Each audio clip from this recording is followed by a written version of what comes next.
Welcome to day 62 of my 90-day challenge, where for 90 days I am highlighting a college major, letting you know what it's about, what courses to expect in college, and what are some of the career paths you can get into with these degrees. Today we're talking about global history, so let's get started.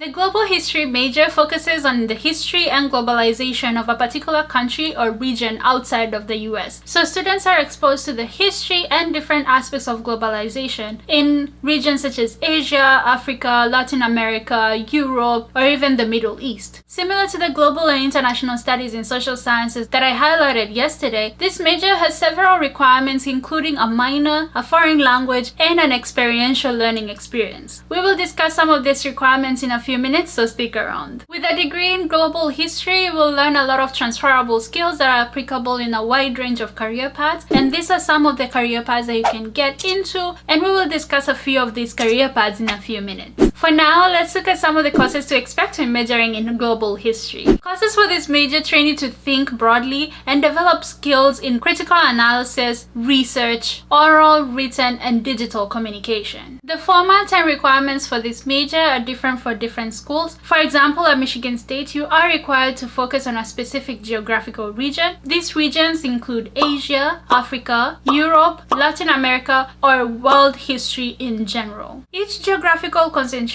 has its own set of courses that you will have to take, and in addition to those courses, you are required to take 2 foundation courses. Some of these foundation courses offered at Michigan State include World History to 1500, World History after 1500 or since 1500, Colonial Latin America, National Latin America, Traditional East Asia, Modern East Asia, Introduction to African History, European History since 1500, and Historical Methods and Skills. You are also required to demonstrate second-year proficiency in a foreign language based on the region that you are studying. So if you're concentrating in Africa, for example, if you're concentrating specifically in East Africa, then you may be required to show second-year proficiency in Swahili. If your concentration is in Asian studies, then you might be required to show second-year proficiency in major languages that are spoken in Asia: Cantonese, Mandarin, Japanese, Chinese, Korean, Malay. You're also required to participate in at least one experiential learning course, such as an independent study, internship,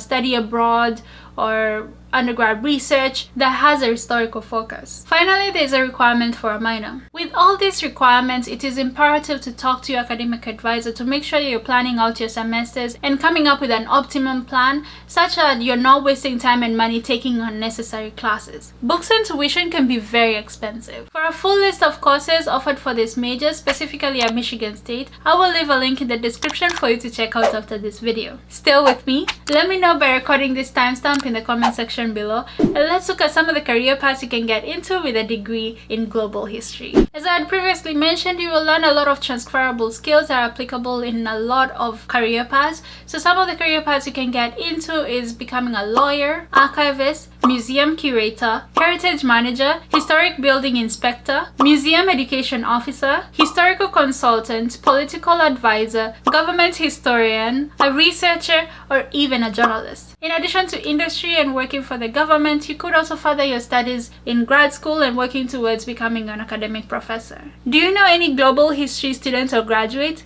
How about sharing this video with them to show them that you know something about their major? Also, if you want to learn more about college majors, careers, and undergrad research tips, consider subscribing, especially if you're a Michigan State University student, because I use MSU resources as examples in most of my videos. Watch this video next, and I will see you all tomorrow as we discuss urban and regional planning. Jacqify, out. I've been chillin', watching the ocean with you, baby, up with a slow motion crew, and we up in our cloudlands when people change, but not us.